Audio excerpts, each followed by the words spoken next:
Hoje comigo, Rodolfo Cussarev, sócio do Convocados, empresa de consultoria especializada em investimentos em futebol. Desde o final do ano passado, o mercado brasileiro está sendo chacoalhado por algumas novidades. É sobre isso que nós vamos tratar hoje aqui no Capital e Mercado. Rodolfo Cussarev, seja super bem-vindo aqui ao Capital e Mercado. Desde a aprovação da nova lei da Sociedade Anônima do Futebol, a SAF, né? Nós estamos agora experimentando algumas novidades. O investimento no Cruzeiro, Botafogo, Cuiabá. O futebol brasileiro vive uma nova etapa, a gente pode dizer isso?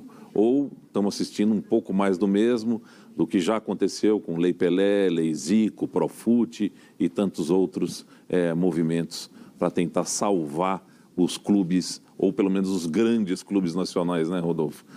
Seja bem-vindo ao Capital e Mercado. Muito obrigado pelo convite, Marcelo. São as duas coisas, na verdade, né? A lei da SAF, ela é mais uma lei que vem para salvar os clubes aí que tiveram administrações com problemas nos últimos anos, né? Cada 6 a 8 anos o governo faz isso, mas ela tem algumas características interessantes, né? Maiormente a questão dos impostos, né? Que tem uma isonomia com os impostos para os clubes associativos, isso pode incentivar mais clubes a se transformar em empresas, o que é saudável, e a questão também do equacionamento da dívida, que também é muito interessante. Agora, como mesmo você citou antes, essa lei foi meio que feita para os clubes que têm muitos problemas, né? Então, seria natural que clubes como Cruzeiro, como Botafogo, como Vasco, que estavam em situações realmente pré-falimentares, fossem os primeiros a adotarem o regime. Bom, mas não é exceção. Vários outros grandes clubes estão aí mergulhados em dívidas. Muito poucos, estão numa situação bastante confortável. O quanto desse novo arcabouço jurídico pode proporcionar uma revitalização do futebol? Ou o que seria necessário para acontecer essa revitalização, Rodolfo? Bom, nós estamos mais ou menos 20 anos atrasados nesse processo, né? Então, nós estávamos até aqui conversando antes, o futebol nasce amador, né? Amadorista, super purista, né? Aqui no Brasil, no final do século XIX ainda. Então, lá pela década de 30, que acontece a profissionalização do futebol.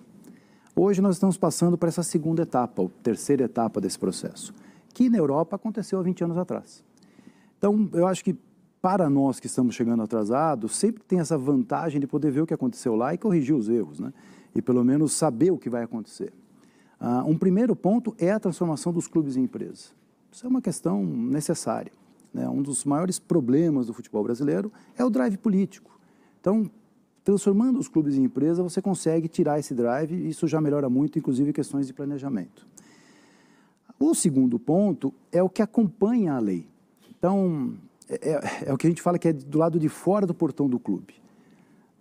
Nós não vamos avançar enquanto tivermos um mercado que é desregulamentado, né? No Brasil falta um caderno de licenciamentos, falta o fair play financeiro.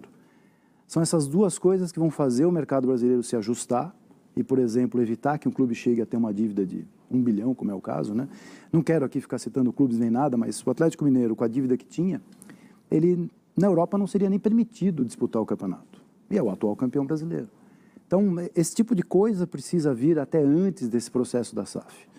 Porque senão você tem um mercado que é desregulamentado e, vamos falar especificamente do Cruzeiro que você citou, nós temos ouvido aí o Ronaldo falando como é que vai ser o processo, etc e tal, que ele quer gastar X, mas do lado dele vai ter um cara gastando Y e não está preocupado em acabar o ano devendo 80 milhões, porque não existe nenhum mecanismo no país que proíba isso. Então, isso é que precisa ser acertado para que o mercado passe a ser interessante para o investidor. Porque hoje ele é pouco interessante para o investidor. Os clubes pequenos e médios com menos torcida não fecham conta. Então, por que alguém vai investir nesse clube? Esse é o fair play financeiro que você mencionou. Exatamente. Por exemplo, o fair play financeiro, nós atuamos muito em Portugal também, né? Ano passado, o que acontece? A cada 6 meses você é checado, chega no final do ano, vê quais são as dívidas, e você não pode ter nenhuma dívida ativa. Você pode ter dívidas negociadas. Se tiver alguma dívida ativa não negociada, você é rebaixado. Então, no ano passado, Vitória de Setúbal, que é um clube super tradicional, e o Desportivo Aves foram rebaixados, e não é para a segunda, é para a terceira, porque ele vai para a primeira divisão amadora. O Aves, como não conseguiu nem cumprir os requisitos da terceira, foi para a sétima. Então, o cara caiu da primeira divisão para a sétima, por não cumprir requisitos financeiros. Na Espanha, que tem um processo até que eu acho mais evoluído, a Liga faz uma checagem do teu business plan. Então ele fala, olha, você não vai fechar conta. Então, vou dar o exemplo do que aconteceu esse ano. Você, Barcelona, por favor, venda o Messi, porque você não tem capacidade de pagar o Messi.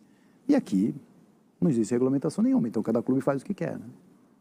Bom, o que se aproxima um pouco mais dessas gestões nas ligas principais, especialmente na Europa, do que acontece na NBA. A entidade que promove o campeonato, ela acaba também organizando um pouco com aquela distribuição de jogadores, os melhores são escolhidos pelos mais bem pontuados na temporada passada, enfim, são critérios como esse que deveriam ser aproveitados também?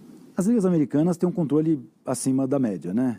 É algo que, inclusive, quando no Red Bull tive muita oportunidade de vivenciar a liga americana, e mesmo na parte de futebol nos Estados Unidos, o controle é acima do que o necessário.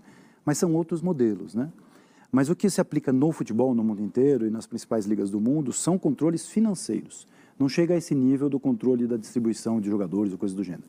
Mas são controles financeiros, do ponto de vista de que você tem que, sendo muito simplista, gastar o que arrecada, né? Então, se você pudesse ter esse tipo de controle, você já regulamentaria todo o mercado.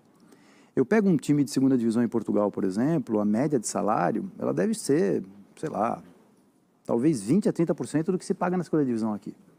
Só que muitos clubes não pagam, né? Então, como é que funciona isso, né? Então, você acaba o ano devendo para uma série de atletas, você acaba o ano devendo 50, 60 milhões. Então, na verdade, você também não tem capacidade de pagar. Caso houvesse uma lei que não permitisse que você fizesse isso, com certeza, todos os salários se equacionariam. E isso faz com que o processo não seja rentável. Você pega um time de pequeno, que chega na primeira divisão, o Cuiabá, que você citou, depois até podemos falar um pouquinho mais sobre isso, mas um Juventude, por exemplo, ele chega na primeira divisão concorrendo com clubes muito maiores do que ele e já com salários inflacionados por esse processo. Então é por isso que ele não consegue dar lucro, ou dificilmente vai dar o lucro. Então é isso que precisa ser equacionado. Fora do campo a gente precisa ainda ajustar muita coisa. Bom, para se equacionar, para dar lucro, é preciso trabalhar as fontes de receita. Você teve uma experiência fundamental, que foi dirigir a primeira experiência de um clube que foi o Red Bull, aqui no Brasil. Uma ideia que nasce lá fora, com uma série de objetivos empresariais colocados, mas o desafio são esses times que são instituídos ou constituídos a partir de uma experiência de marca, de trazer uma torcida junto. Esse é um pouco o desafio também, porque o futebol brasileiro nasce com os clubes arrastam aí multidões, que são as torcidas, né, de São Paulo, Corinthians, Palmeiras, Flamengo, o próprio Vasco e Botafogo, como você já citou.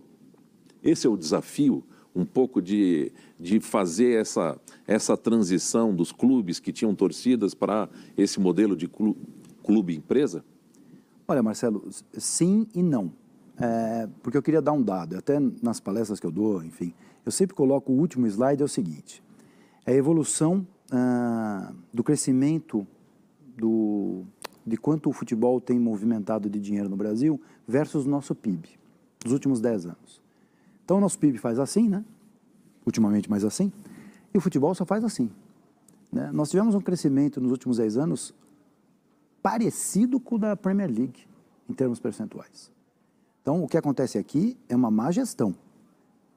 E se essa má gestão existe dentro dos clubes, é porque não tem um controle externo dela. Então, eu acho que o problema hoje não é falta de dinheiro. Quem diz isso é porque está gerindo mal o dinheiro que tem, pelo menos para os grandes clubes. O problema hoje é falta de gestão. Então, acho que tem essa primeira questão. Por outro lado, sim, tem várias possibilidades de aumento de faturamento, principalmente no que tange você ter melhores investimentos nas suas categorias de base e uma negociação coletiva do produto, né? Essa lei que a gente tem hoje de individualizar a negociação de televisão é a pior coisa que existe no mundo.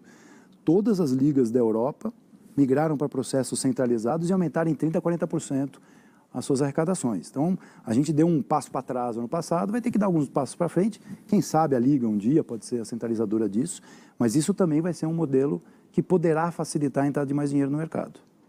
Aqui no Brasil, uma peculiaridade é a entidade que cuida da seleção brasileira também é a promotora do campeonato. Essa é a disputa aí entre a CBF e uma possível liga para disputar a primeira divisão profissional do futebol brasileiro. É aí que está também um dos nós do futebol brasileiro? Eu não sei, Marcelo, porque assim, eu tive a oportunidade de ser representante de um clube perante a Federação Paulista e a CBF durante 7 anos. Né? Você tem muitos problemas aí que são do dia a dia. Eu vou citar um pequeno. Eu, como representante do Red Bull na Federação Paulista nesses 7 anos, eu convivi com 3 presidentes do São Paulo, 2 do Palmeiras, 2 do Santos e 2 do Corinthians. Então eu notava, porque o que movimenta o futebol são os times grandes. Então eu notava que quando os 4 estavam alinhados, um saía. Aí vinha um outro que daí já tinha alguma... Aí saía esse aqui. Então você não conseguia ter a uniformidade entre eles para eles poderem ser a máquina propulsora desse negócio. Afora isso, vale a pena lembrar, e eu posso afirmar isso como dirigente, quem decide como é que é o campeonato, quem decide as regras, quem decide são os clubes. Não é a Federação Paulista, não é a CBF.